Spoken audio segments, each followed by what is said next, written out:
Hello and welcome to the 49th episode of Inherited Will, a One Piece podcast, a weekly podcast discussing each week's manga chapter and a reread of past chapters.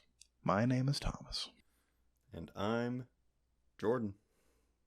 And a very, very happy Kingdom Hearts 4 day to everybody, but especially to me. Well, me too. I want especially happy times. You don't get to celebrate until you've beaten Master Xehanort and the secret boss of Kingdom Hearts 3 Remind. And probably Melody of Memory. Yeah, I'm not saying that I'm caught up, but I'm saying been a fan longer than you, so well, we're on equal footing here, I'm pretty sure. If you say so. Let's see here. No comments this week, but before we get started, I would like to, as always, ask you at home to leave a review, a like, a describe, etc. on whatever you got, depending on your platform. Share us around if you have One Piece loving friends. We would appreciate it. You can also do that if you're not at home. Like, maybe if you're driving, wait until you're not driving, but this is not a home exclusive task. You can do it on the go if you like. I'm sure we're available on mobile platforms. Don't do things on your phone and drive. That's the main point I think we're trying to make here. Mm-hmm. Don't text, etc., and drive. But with all that stuff out of the way, we'll be jumping on into chapter 1046, then later chapters 558 through 569.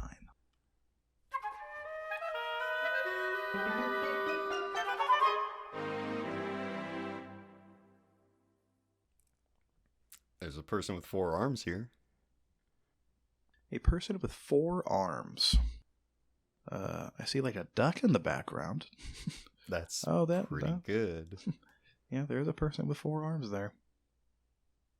That's strange. Yeah, that's pretty much the number one thing that got my attention here. We know about the long arms. We know about the long legs. But this is the first I'm hearing of a multi-arm tribe. But if they were going to be anywhere, it would be on Whole Cake Island. So that pretty much checks out. Yeah, I'm not complaining. I would imagine that these two supposed mystery people are definitely Reiju and Ichiji, right? I mean, they've got capes and are standing in silhouette, so yes. Mm-hmm. I've been seeing like some discourse about this, like, oh, I hope it's the Blackbeard pirates. And like, well, what? I guess I hope for that too, but there's like a maybe 1 in a million chance that that's true. Oh, actually, well, yes, agreed. But I did see in one of the few times that I was on the internet, I saw someone point out that maybe Blackbeard and his crew was on a recently previous cover page. I want to say it's the one where like Oven is walking with the book. You give me a gosh darn second here. That was probably I think it's 2 chapters ago. If you look at it, so there's Oven and Brûlé. That's great. If you look to the left of like the middle of Brûlé, you can see what looks like maybe 6 or 7 like darker spots in the distance, kind of like along the path if it keeps winding. And somebody out there theorized that was the Blackbeard pirates. I mean, I can't directly disprove this because all we've really they're got little are blobs, tiny blobs on a page. But for starters, they had to have gotten here somehow. Mm-hmm. I don't think there's much likelihood they just suddenly are on Whole Cake without setting off their like snail alarms they have all over their territory. And also, they're on the path, or near the path, that Oven and Brûlé are walking. So you would think that if those were indeed the Blackbeard pirates, or even human beings, they would have at some point crossed paths with our 2 heroes here. So I don't think that's very likely, but like I said, can't directly disprove it, I suppose. Yeah, it's a random assortment of dots. People just see what they want to. Mm-hmm, mm-hmm. I'm sure that Oda has done stuff like this in the past, but I think, well, I don't know. There's a pretty big focus here on these lads. That would be a huge thing to put into a cover chapter. We've gotten fairly kind of a large big deal things before. Like Jinbei found a poneglyph, and like Caribou got busted by the Beast Pirates or whatever. But that would be like game-changing stuff if Blackbeard was making a move on Big Mom's territory. Yeah, I can't imagine why he would think that was a good idea right now. Well, I mean, actually, if he knew that she wasn't there, maybe he would think it was a good idea. He does know at least a little bit about what's going on here, because we saw like a report being given to him in like one of the intermissions between one of the Wano acts. But I still think it's more likely he's going to show up on Wano itself than make a power grab at Big Mom's land. Right. He's probably after, fruit powers more than land. So I agree. And I would imagine that her road poneglyph is probably still there. So that's not entirely outside the realm of possibility, certainly. Mm-hmm. But Blackbeard doesn't wear a cape. So there. Right. I'm not saying... I was never trying to say that this was Blackbeard's crew. You bringing them up just made me think of the other thing. And now we're going to talk about the chapter. I guess we should. 1046, Raizo. The man of the hour, and frankly the most important man in the franchise. But first, Luffy. Yeah, I guess we should talk about Luffy for a hot second. We start in the aftermath of Luffy having punched through Kaido's heckin' face last chapter. R.I.P. Kaido, but not really. He's mostly fine. He's feeling it, though. He's got an urge and some huff-huffs going on.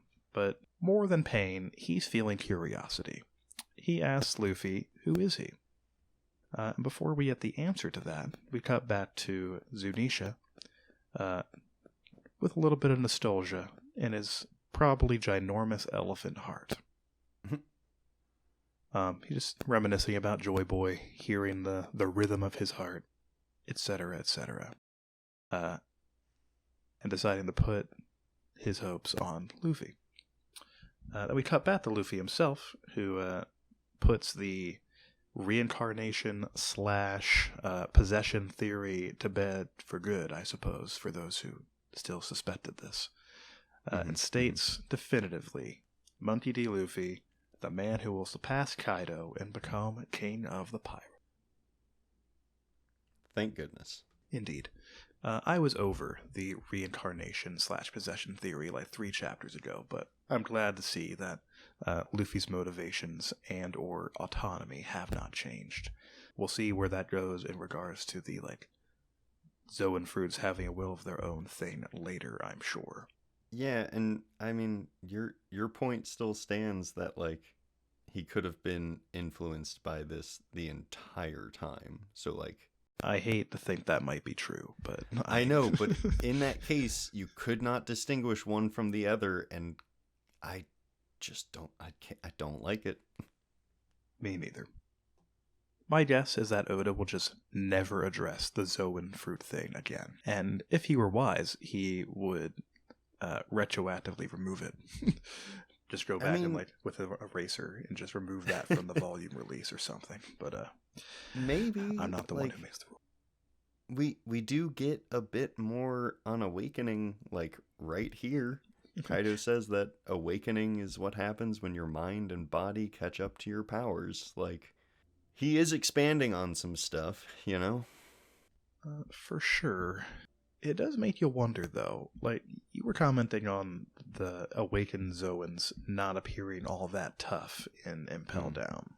Mm-hmm. And I gave you some pushback on that at the time, I think. Yes. But that combined with, what Kaido was saying here, their mind and body caught up to their powers. That's not saying much.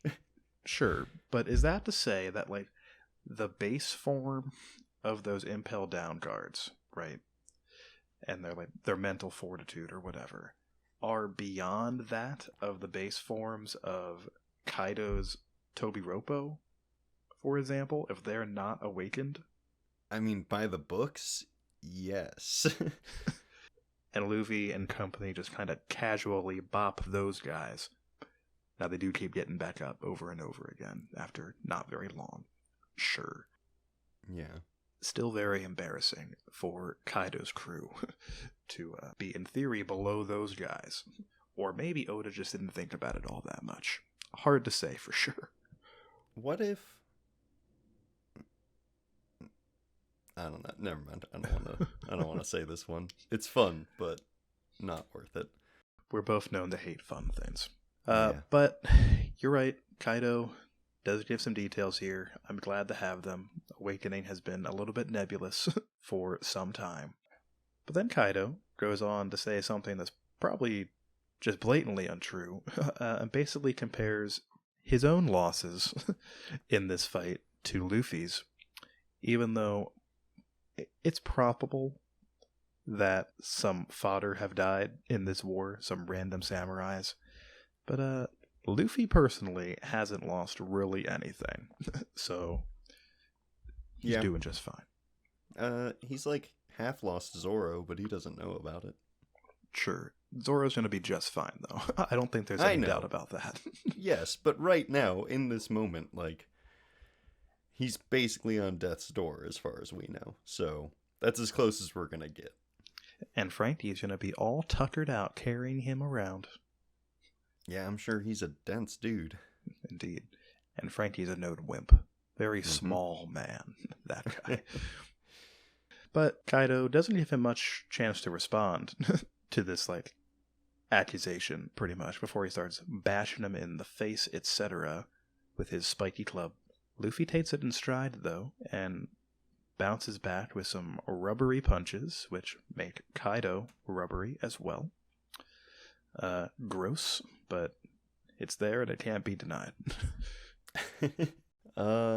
Yeah. I see it more as just weird than gross, but I guess in real life would be pretty gross to see. Indeed.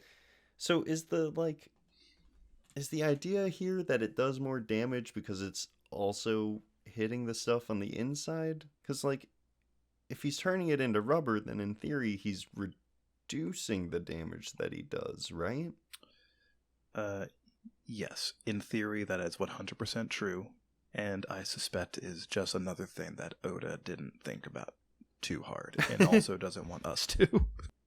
I guess so. I gotta stop thinking so hard about this, I guess. The temptation is always there, and I do it every single week. But in this case, shame on you. Dang, okay. How dare you read so far into things. I'll be better next time. Luffy, though, not doing so hot. We know this drains his energy in a big way, and he's still taking big-time hits from the beefiest man alive, Kaido. Mm-hmm. Kaido takes this opportunity to remind everybody that everyone is probably going to burn to death in mere minutes. Luffy's not worried. Everyone else is going to take care of it. All he has to worry about is beating Kaido, who fires a demolition gust, something that we haven't seen him do in his hybrid form before, but I'm glad to see that he can. But Luffy's a stretchy man, and pulls his legs up to dodge it with style and ease. Easy peasy. Yeah, might have had to stop running, but oh well.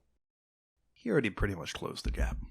Yeah, he's doing a fine job. Indeed. I'm not currently worried about that guy. Then we pop back to where we spend the bulk of this chapter, pretty much everywhere else on Onigashima. Starting on the live floor, everything's on fire. It's all bad news. Chopper's freaking out. He's mostly worried about where everyone else is, whether or not they've burned to death and such. Nami basically responds, yeah, that's bad, but what are we gonna do? Everywhere's on fire. We're in danger right here. We can't search for people. It's a fair point. I get it. You gotta save yourself first. Pretty much. And I do appreciate that they take the opportunity to address the Nami weather control elephant in the room. She could, in theory, just put it out with rain or something. But Nami's weather control isn't like literally magic. She has to like adjust the climate to make it so. Creating a large enough rain cloud to put out this much fire would be rather difficult, what with the current heat everywhere. Mm-hmm. They don't directly say that. They simplify the matter by just saying Zeus will get burned if he tries. So, yeah, they make it way cuter and more succinct. So, indeed. Then we pop down to the basement where some people are dying. Cool. Don't know who this man is, but I guess I feel bad for him. Oh, he's the Gorilla Punch Man. I see him in the in the larger panel where he's much smaller. Yeah, that is definitely him. Tough for him, I guess. Then we pop back to the first floor where, oh no, Beppo's having a rough time. Being carried by either Penguin or Shachi and a samurai, I think. I think that's Penguin carrying him, because that looks like Shachi behind. You have a much better memory of the distinction between those two men than I do, so congratulations. I like them all. Poor Beppo, overheating here. Polar bears aren't made for this. Yeah. Apparently polar bears aren't made for much of anything, according to Oda. Least of all, screen time. Yep. We know that he's got a Sulon form, and we know that the moon was out and people were using their Sulon forms not all that long ago. He's embarrassed about it. I guess so.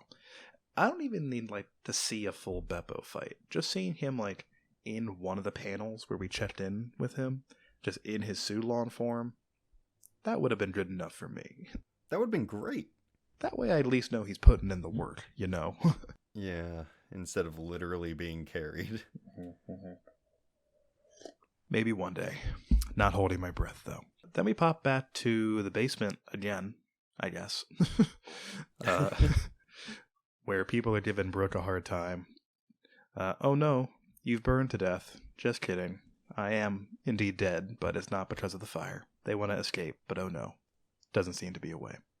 We pop back to the left brain tower, where Sanji has regained consciousness, as we saw a few chapters ago. He's trying to lead the courtesans to safety, but apparently the garden's gone, which is bad, I guess. I guess they were going to escape through a garden that, you know, yeah, I didn't really get the significance there. My only guess is they were planning on getting out that way, and now they can't. It's on fire, I guess. Well, I mean, based off of the, like, wide shot that we get and the falling rock before it, I would guess that, like, a chunk of the land fell off and that was the garden. But I still don't see why that matters. Like, they were gonna exit the castle, I guess, and just be on Onigashima? I guess so. You know, this was taking place in Sanji's fight, and this little scene was taking place in the pleasure hall. And we first saw this place from the outside when Kinemon's group split into two and were making their way around the outside of the dome towards the back. And that outside zone was kind of garden-ish. There was like a bridge and like a pond. So maybe, like you said, they were trying to get out through the front door to the outside of the dome. But it can't be done because it crumbled or something. All of that to say, I think you're probably right. I also don't see why Sanji couldn't, like, airwalk these people out of there. He's beat up, sure, but he's a tough man. Yeah. My only thought about that is that there's probably, like, a lot of them, right? And while Sanji is probably physically strong enough to carry that many people, probably not comfortably, and with, you know, the amount of balance required to keep them all there, you know, especially while he's putting out that much force with his legs. Yeah. Yeah. And there's a mouse to be concerned about, too. So that's probably the main thing. Good point. Where do you put the mouse in the tower? Then we pop to the basement for the third time in fewer pages than that with Apu and Ibi, the number, trying to break down a wall to escape the fire, but, like, it's hot, man, and, you know, Ibi doesn't want to be hot. And they get all heated about it, and it's a mess. Seems like they might fight. I hope Apu just gets squashed. Where does He he won't. go I know from he won't. here? I mean, for sure, Apu's gonna make it out of here just fine. But Yeah.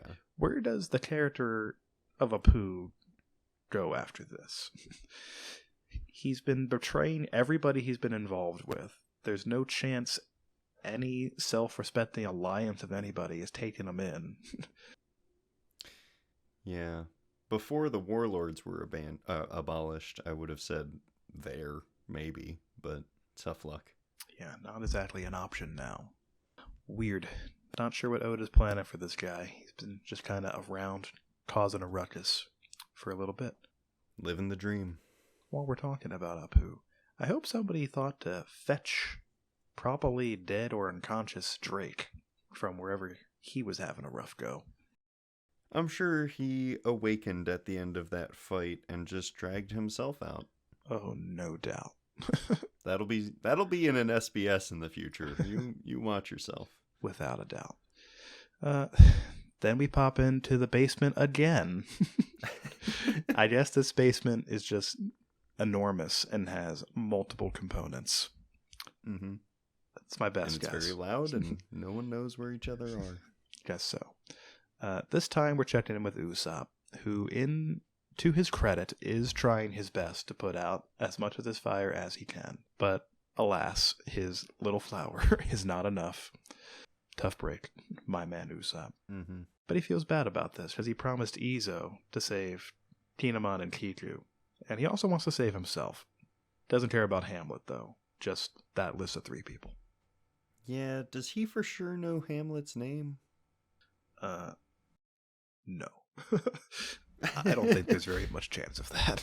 Yeah, so tough luck, Hamlet. Then we pop out to the right brain tower. Frankie still trudging around with Zoro, trying his best to get Zoro to Chopper as quickly as possible. But alas, he's far, and he's being harassed by what appears to be the armored core of, what's his name? Sasaki's crew. Nuts. Poor guy. He'll never make it. No chance that Frankie or Zoro make it out of here alive. Literally 0. They're as good as dead. Then we pop out to the only place on Onigashima that is not basement. The 4th floor. Where that plan of Raizo's that we were theorizing a few chapters ago is coming to fruition. Oh boy. It involves him teaming up with Jinbei. It also involves a lesson that he learned back in the day when Odin Castle burned down. To avoid fire, bring water. And that's what he did. He used his scroll abilities to just stuff as much water as he heckin' could into those suckers from Zoe, specifically for some reason. Water it's is symbolic. I suppose so. I think it's moderately amusing that, 99% of the One Piece world is water, right? He could have gotten this from literally anywhere. But Oda took, a sizable chunk of this spread to, let us know it's Zoe water. Which, you're right, is meaningful, because, Raizo has a special bond with the people of Zoe, because they rescued him and such. And kept them safe, even at the cost of many of their own lives. But, water's water, man. It's fine. Yeah, also, I don't know, Zunisha's right there. Kinda. Could just do a little spit up there. Yeah, just do a casual water gun from whatever distance they currently are. It's fine. Yeah, I'm sure Zunisha's aim is spot on. Going back to the first page, Zunisha still seems to be, pretty far away. But, that's how elephants hunted in ancient times, so...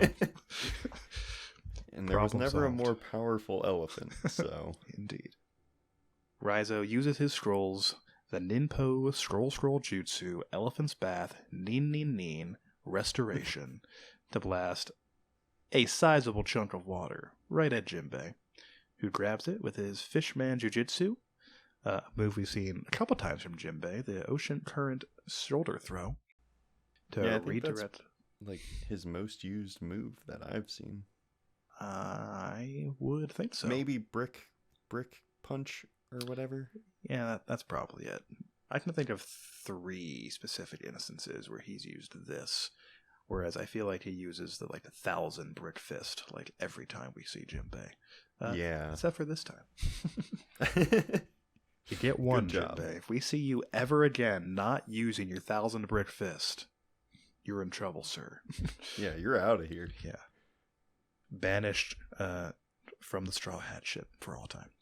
But he uses that to throw the water down the stairs or something. Basically through the floor, actually. I suppose that's probably what's happening. Point being, they're throwing the water around to put out the water. Great. And the Gorilla Man is probably pretty pleased. I mean, shocked for sure. No doubt. And definitely very wet, which I'm sure it can't be great for his beautiful hair.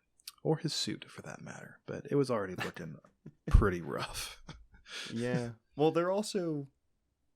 Wait, do they get affected by water in the same way that other power users do? Well, I think this is a mink, so no. Oh, that's a mink. Okay, that's not a smile.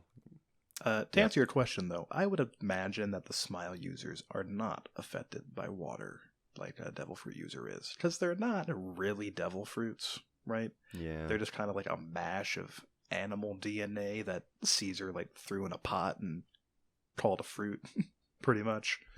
No real length of devil fruits whatsoever, aside from they grant a power, kind of, sort of. So, you remember earlier when I said I had a theory, but it was dumb? Yes. Okay, so my theory was that the jailer beasts that we see are kind of prototypes to the smiles, because they all have those snotty noses and obviously are a little different from everything else that we see. So I could see that. I don't know if it actually makes sense, given timelines and stuff, but there had to be a prototype at some point, right? I suppose that could be possible. Let's see. Caesar's been providing smiles to Kaido for a number of years, at least. At least before the Impel Down incident. Because when they were on Sabandi, Doflamingo was talking trash against the dude who was running that slave auction place for him. Mm-hmm. And he was oh, it's the age of smiles now, right? So at the very least, Caesar's version of the smile fruit has existed for at least that long. If there were a prototype that involved Vegapunk in some way, that would have to have been invented previously, probably back in the day when Caesar and Vegapunk were working in tandem. So it wouldn't surprise me really at all if Caesar stole Vegapunk's idea and made it worse. Yeah. There's probably a statement somewhere that directly says Caesar invented this, but Oda could retcon that whenever he wanted to. I'm sure it's coming any chapter now. We'll never learn more, but it fits in my headcanon, so it'll stay there for now. I can't think of anything that directly contradicts it. Ergo, it is the truth. Perfect. See, that wasn't so dumb. That was actually a decent idea, Jordan. Well, yeah, I didn't want to get into it, but then it basically came back up, or I found a way to bring it back up, and I decided now is the time to strike. I understand.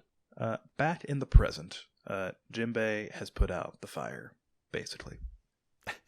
Or at least it will be out in a hot second. But before that, we check in with Killer and company for some reason.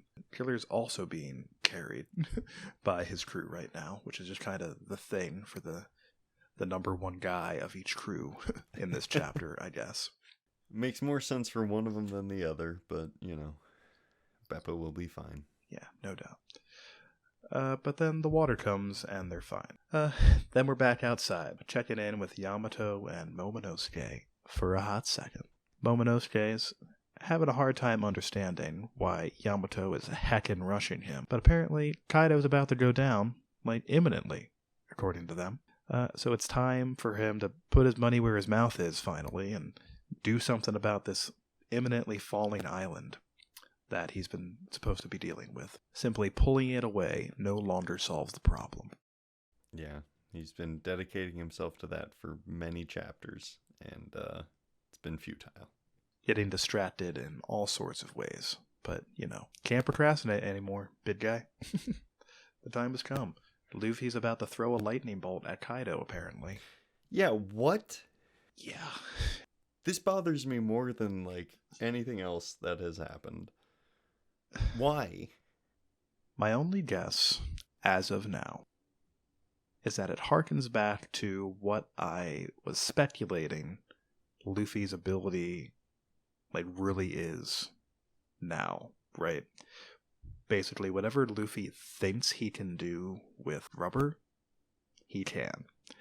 So in this instance, Luffy's thinking, okay, I was immune to lightning when Eneru and Big Mom was throwing it at me. Ergo, that means I can handle it with my hands and use it as a weapon. That's all I got as of now. Tenuous at best, but it's the best thing I can think of for the moment. Yeah, it's happening.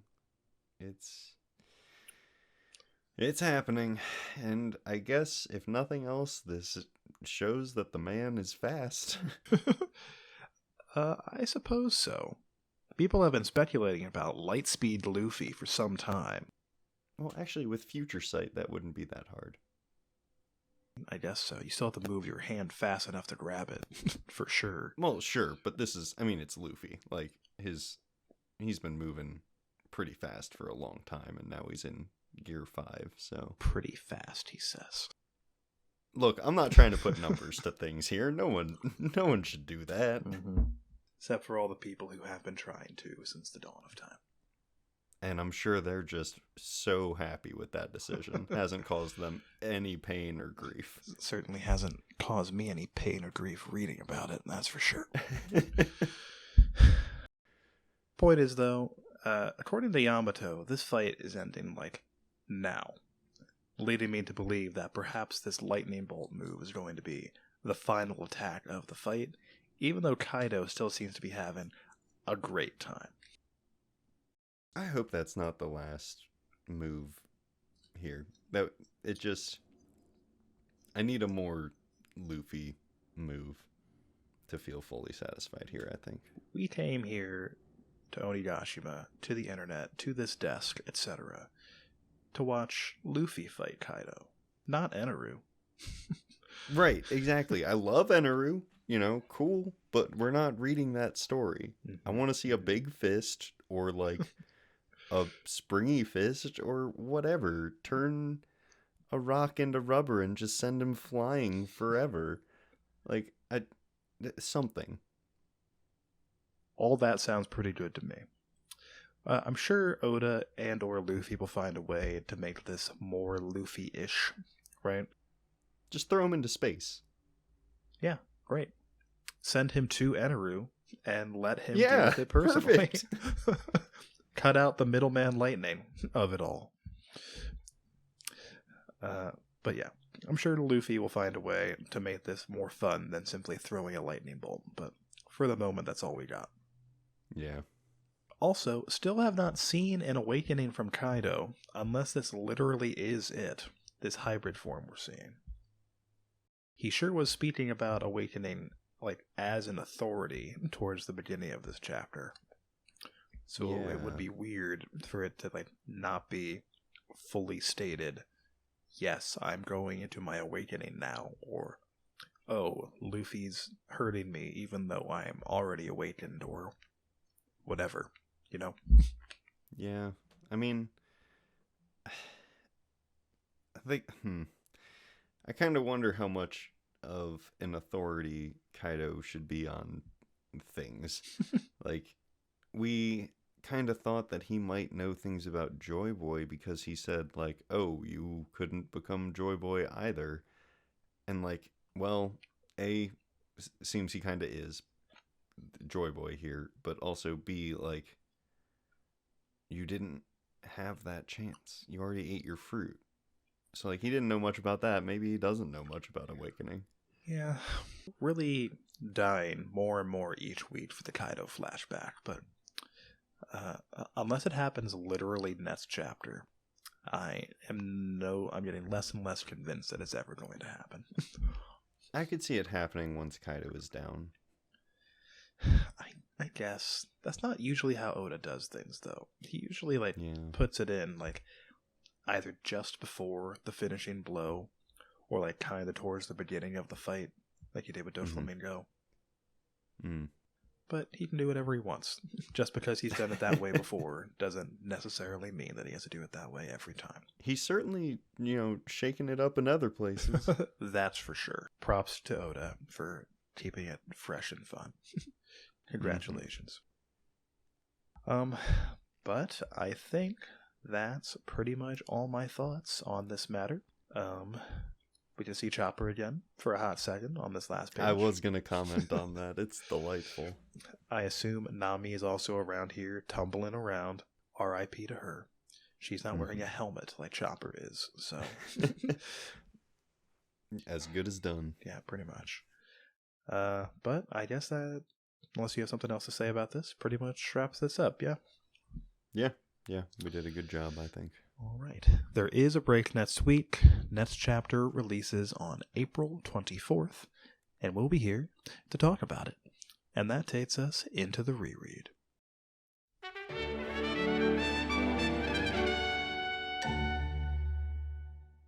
$558 to $569. From Ace trying everything he can do to save his brother, to Luffy doing the same. Well, isn't that just the sweetest? It better be.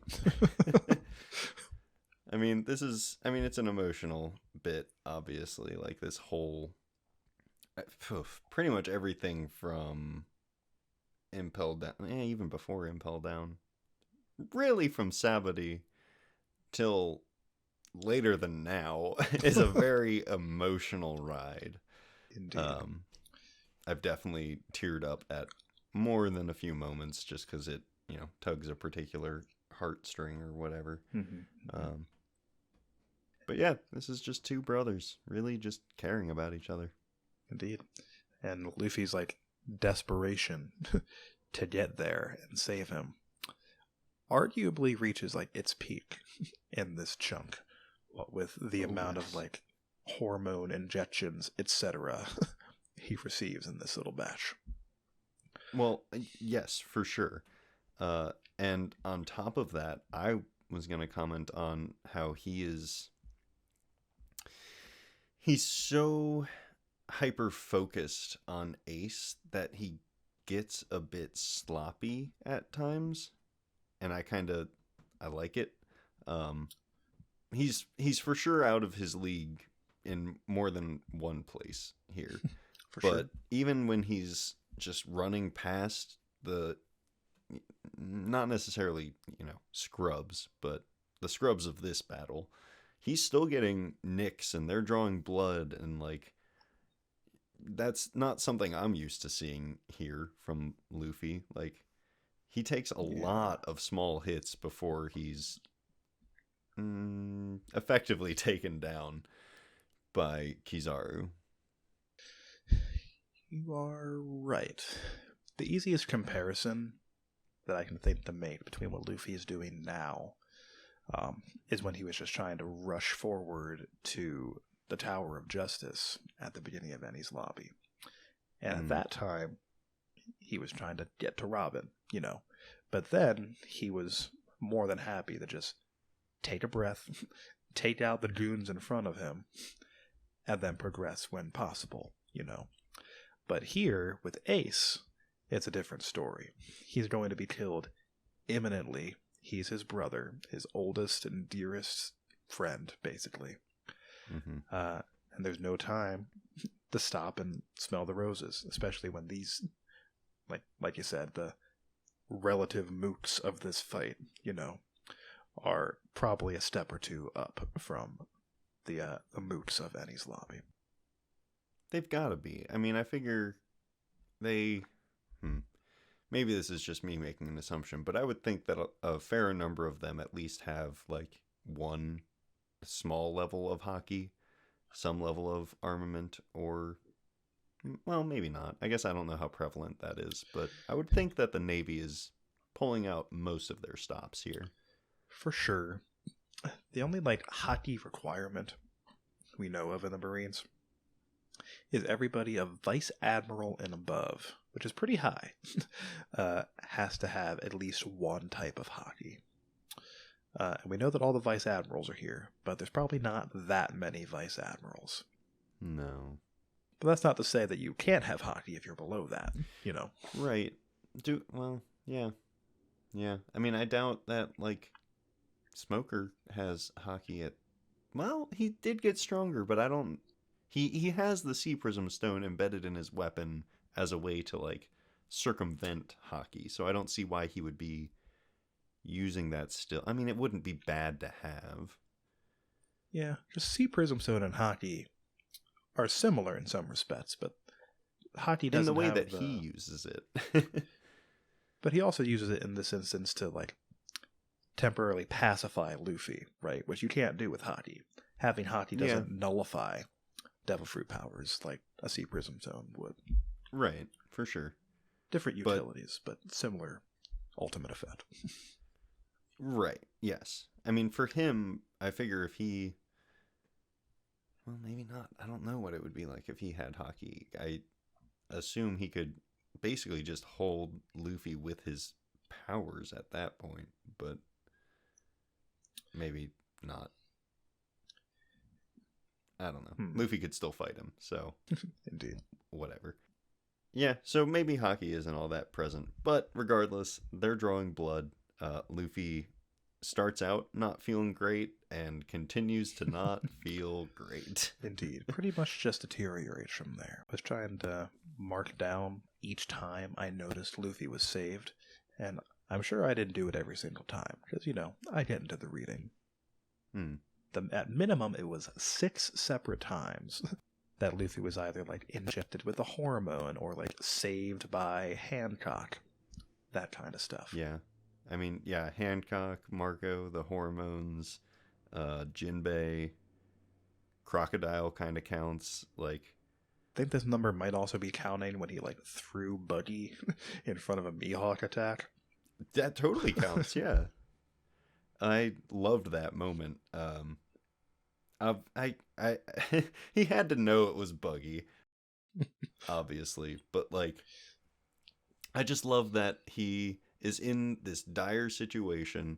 He sees the one person that is like a natural counter to Mihawk, gets him on his side, gets him in position, and then the dum-dum uses an explosive against him. Yeah. Not the brightest bulb, that Buggy, but, you know. We love him. Yeah. Well, I do. I'm not going to speak for you. He's a charismatic lad, and that's what gets him by in life. Mm-hmm. Certainly not his brains, that's for sure. Not yet. He's working on it. He's still figuring out how his brain works. I did in particular appreciate that panel where, like, Mihawk cuts him into, like, a million little pancakes. But, you know, he's Buddy the Clown. He's hard counter against this particular type of attack, so it's fine.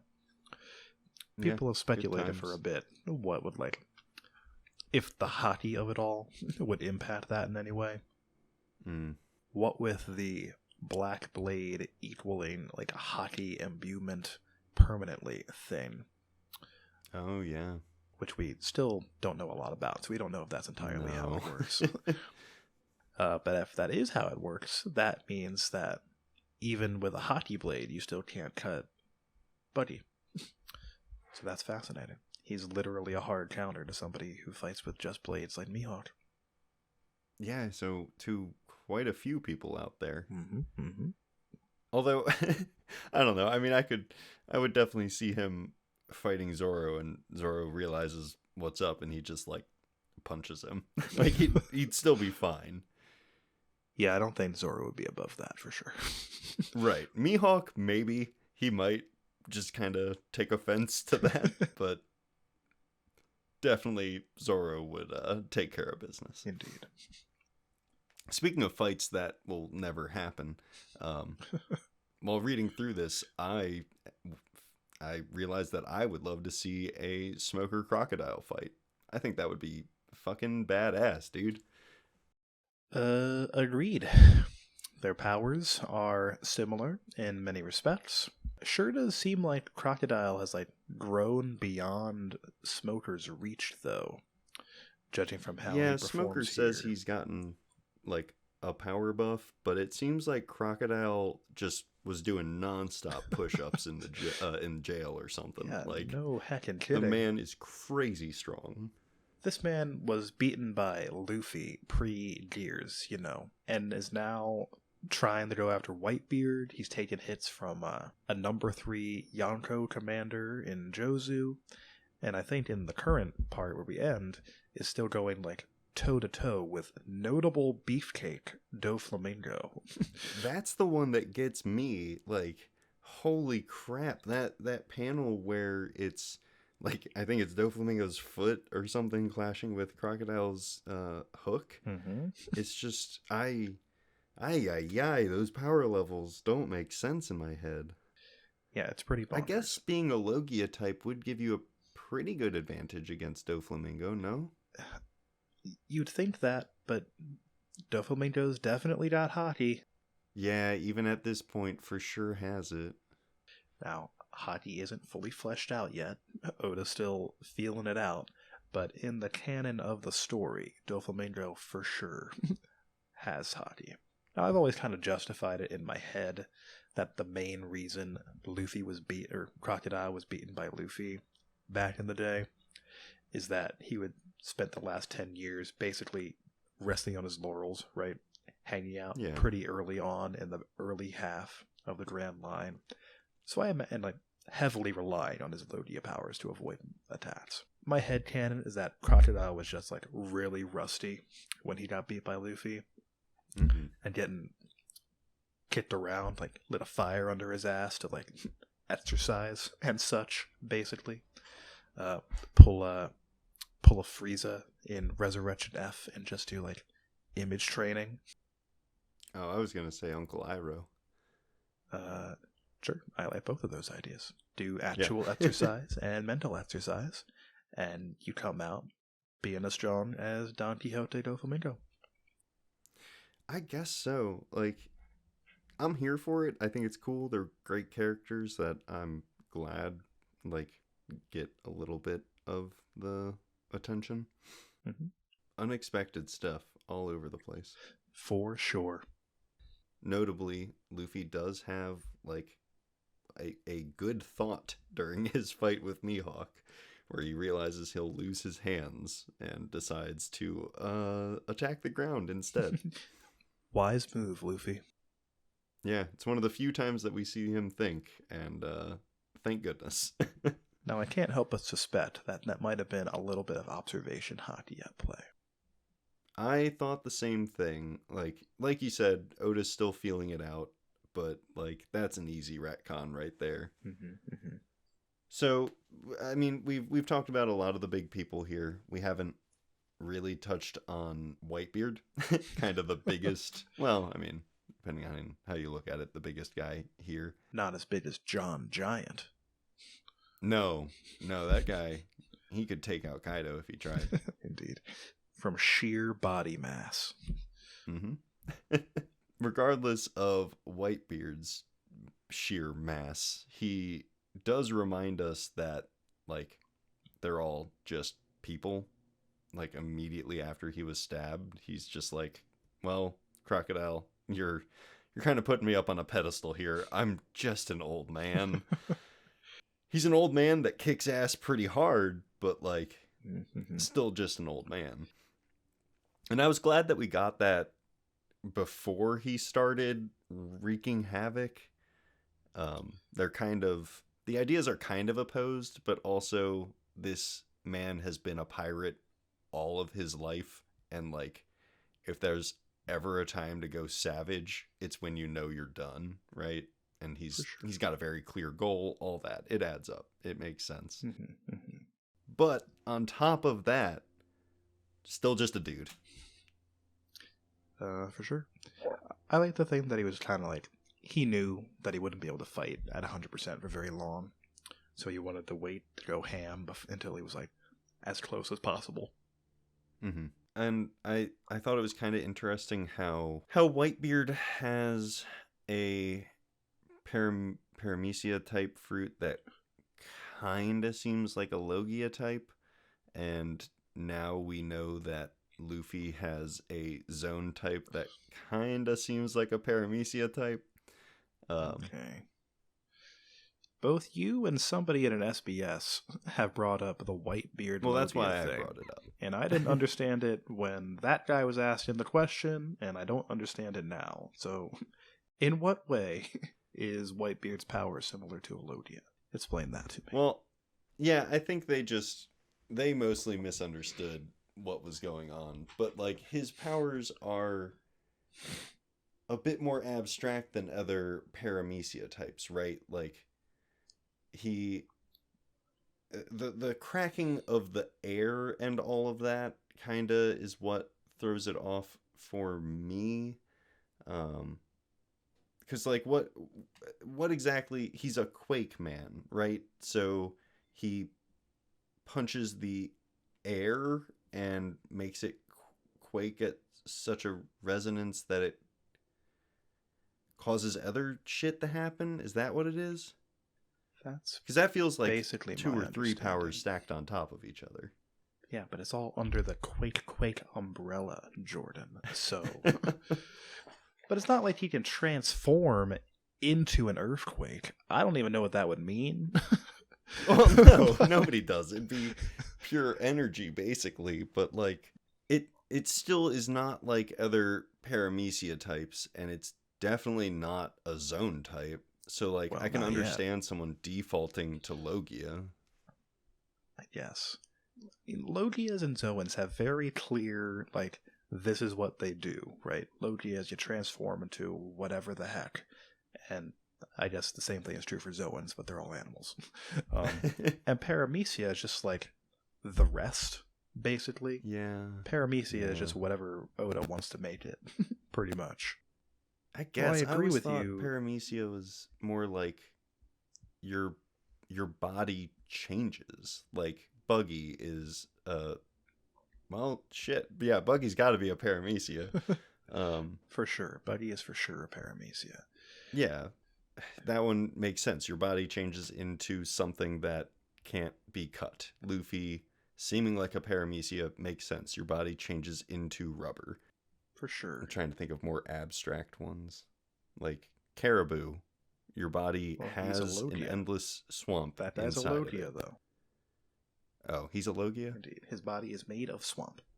Oh, it's not a thing inside of him. I thought he was more like Capone or the Hammer guy from last episode. No, that guy's a Logia. That's made explicitly clear, like the one and only time we see him fight, because he fights against the Lion Man from Big Mom's crew. You know the one. And he is buffed by that guy. Peckham's, that's his name.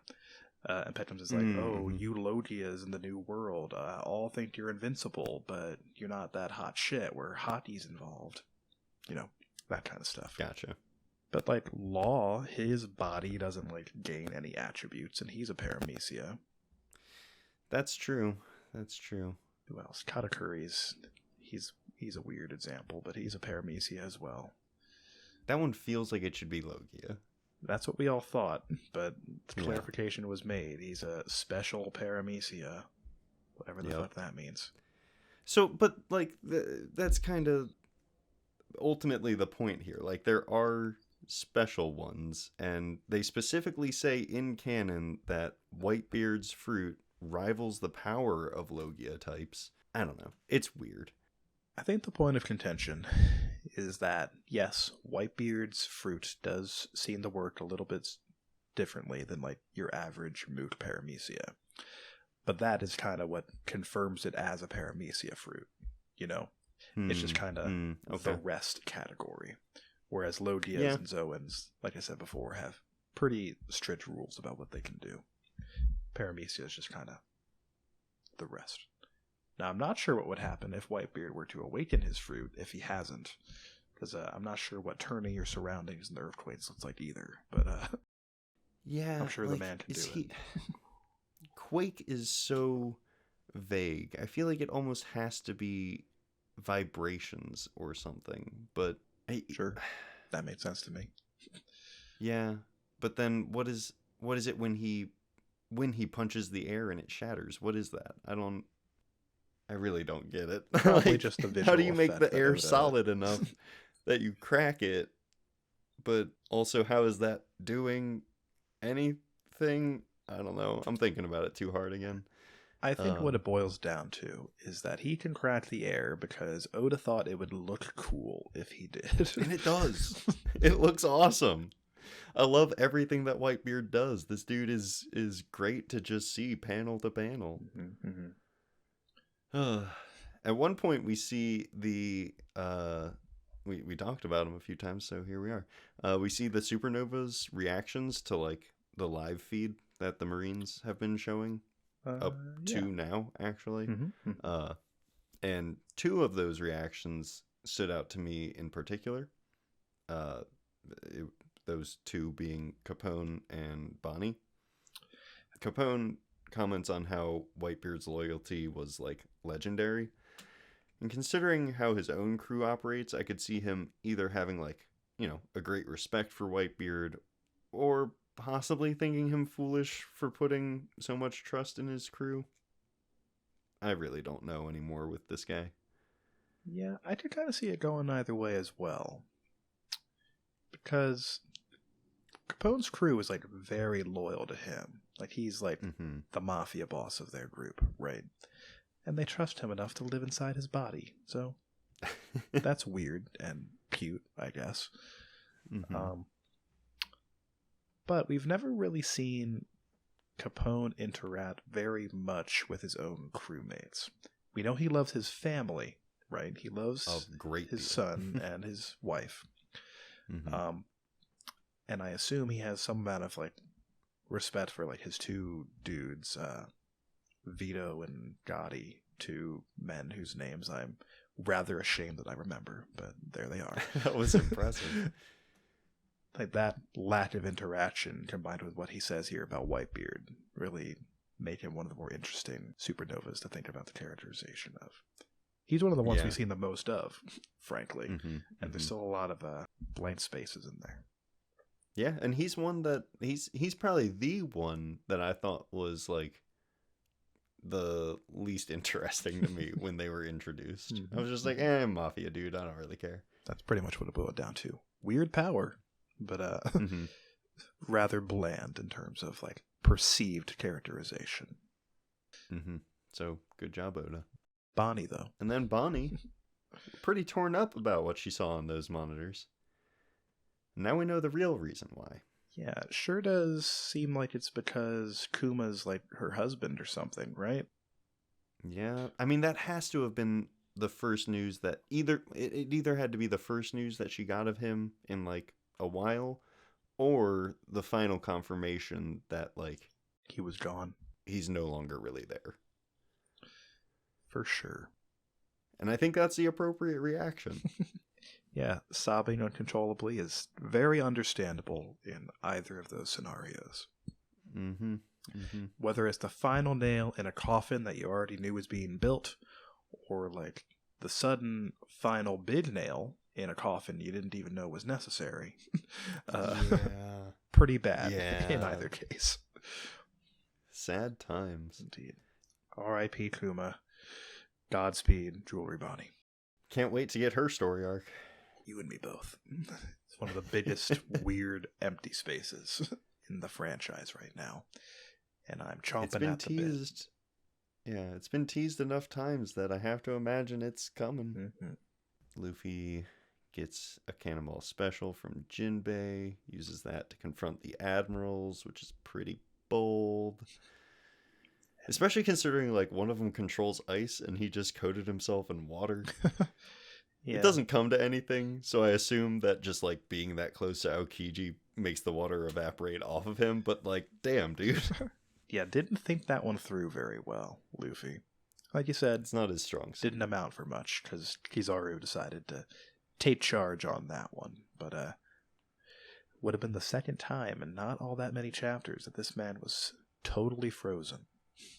Mm-hmm. Mm-hmm. So one thing that I'm kind of torn on is the way that Luffy is taken down before the hormone injection. He makes it pretty far, and eventually he gets fully like taken out of commission by Kizaru, like you said. But I don't know if this is necessarily how it works, but right before Kizaru hits him, Luffy is hit by like a finger pistol from a Navy dude. And I feel weird about that because he's already surpassed Rob Lucci, who is like touted as, you know, the finger pistol man. For sure. And like, I get it. Luffy's exhausted at this point, and maybe this dog fruit user of the Navy is also particularly good at the finger pistol. So who can say? Like, it also is just an excellent move to use against a Luffy without armament hockey. So like, I get it. It just it feels weird. See, I think you might feel differently if you knew that man was Vice Admiral Dalmatian and probably was using armament hockey when he did that. That's a Vice Admiral, huh? Indeed. Beefy man. Okay. Well then, yeah, scratch that. That's a little bit higher up the chain than I expected. That's big beef against Luffy, so indeed. Fine. Plus he had like just been handling with Momonga, another Vice Admiral, I think. Well, that guy's for sure a Vice Admiral. Not sure if it was just before that he was handling. I think it's like at the same time. And that guy uses swords, right? Mm-hmm, mm-hmm. Yeah, so like he had a lot going on.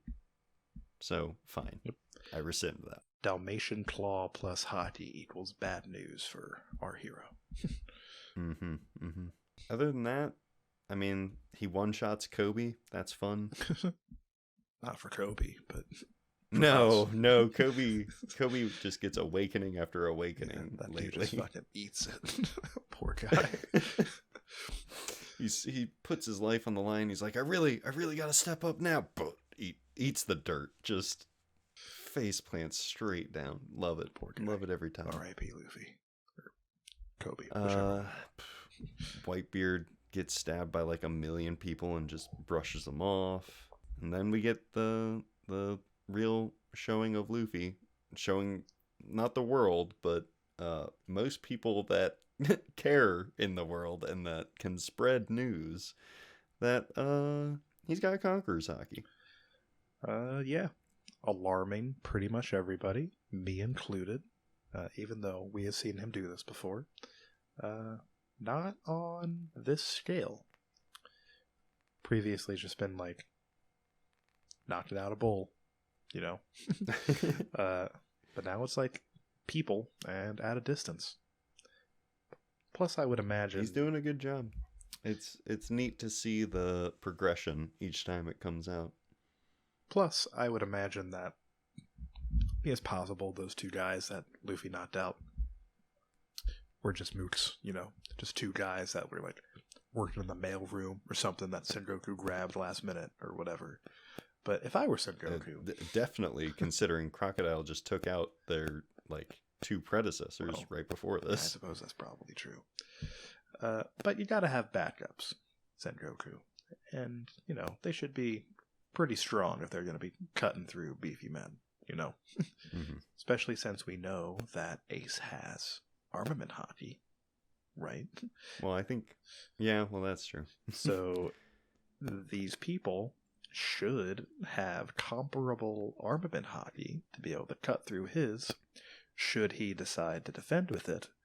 But again, I just don't think that Oda thought it through all that much. Well, he's also got Sea Prism on him, which saps his energy. So, like... Yeah, that's true. At least weaker armament haki, I would imagine. All right, Oda, I'll forgive you this one time. But yeah, I mean, this is actually one of my bits, but we're basically there anyway, unless you have stuff. But when the Conqueror's Hockey Blast happens, it specifically shows Django being knocked out. So like it's more widespread than like just those two dudes. And I'm not saying that Django is, particularly notable as someone that was knocked out, but Indeed. It at least gives us a baseline, I would imagine that Django and his buddy Full Body probably among the weaker Marines here. Oh, for sure. Definitely. But yes, very amusing that it's specifically shown that he gets the boot there. Very good stuff. Let's see. My first one is Buddy's film crew attempting to redo a live broadcast. Like 3 times. They really... Oh, me? I'm Buggy. Yeah, they sure did try their best, but, they're not professionals. So, like, No. You get what you pay for in this case, Buddy. They got potential. Indeed. They just need a little bit of training up, that's all. I thought it was pretty funny that Hancock wonders if / kind of hopes that a big hug from Luffy is marriage. We have no reason to suspect that she is wrong. So there you go. Mm-hmm. I'm sure that's just how marriage works in the One Piece world. I think if the Pirate Empress says so, it is. Yeah, she's the expert. This wasn't like this bit wasn't an SBS, but apparently, Big Man Whitebeard, you know him, you love him. He has a dog by the name of Steven.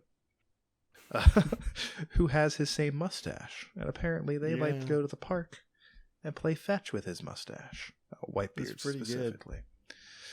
Good. I love that. It's adorable to imagine. I can't exactly picture how big this dog is in relation to Whitebeard, but I think the smaller it is, the better, right? Absolutely. And Oda just put like the smallest amount of effort possible into drawing this dog. Oh, yeah. And I love him. He's my favorite character. Sorry, Sanji, Crocodile, whoever else. Steven, the Whitebeard dog, has surpassed all of you with the least possible effort. So, dog with mustache, just too good. Yeah, that's just the way it is, man. Speaking of Whitebeard, after he catches Luffy like a baseball, he inspects the lad as I imagine a butcher inspects a chicken. He just holds him up by the feet and like looks him in the eyes and then throws him somewhere else. It's pretty good. He kind of like cupped Luffy in his hand or something, but chose to dangle him upside down by his legs. He knows how beat up this dude is and still does that. Indeed. That's the kind of man Whitebeard is. As we all know, when you're on the verge of death, a little bit of manhandling is in order. Those are the rules. It's encouraged, yeah. I don't make them. I simply live by them. And then my last one that I've got here is in a very brief flashback that is meant to be fairly serious. It's the Ace flashback where he's like getting mad at people for like talking smack on Roger, and then he sits down and tries to have a serious conversation with Garp about whether or not he should have been born or whatever. Just before this, he asks Garp, do you have a grandson? To which Garp replies, oh, you mean Luffy? He's all right. I also thought that was pretty good. He's so apathetic about it. I mean, I'm sure Luffy is a little snot-nosed kid for sure. Mm-hmm. So, kudos to Garp for not just being like, yeah, he's a little shit. I suppose this is the best we could have expected from a man with the fathering skills of Monkey D. Garp. Oh, man. Oh, goodness. So good. My last one, when the surprise ship of the Whitebeard Pirates emerges, you can see that some of the crew is clinging to both the mast and the sails. Bound to happen, right? Mm-hmm. But, like, what are you going to do in that situation? you're about to be dragged up on shore by oars, and you got a bad place to hold on. Yeah, those guys are dead. Probably. 100%. They were squished by a large demon man. Rough times for the Whitebeard crew, but good times for us, for sure. I love watching people die. And I think that's the note we probably want to end on. Yeah. Next time, we'll be covering the next chunk, chapters 570 through 579. Like I said before, the next chapter releases April 24th, break next week. Feel free to send in your thoughts on this chapter via email to inheritedwillpodcasts@gmail.com, on Twitter to @inherited_will, or simply in a comment on the platform of your choosing. Once again, happy Kingdom Hearts 4 Day. And as always, thanks for listening. So long.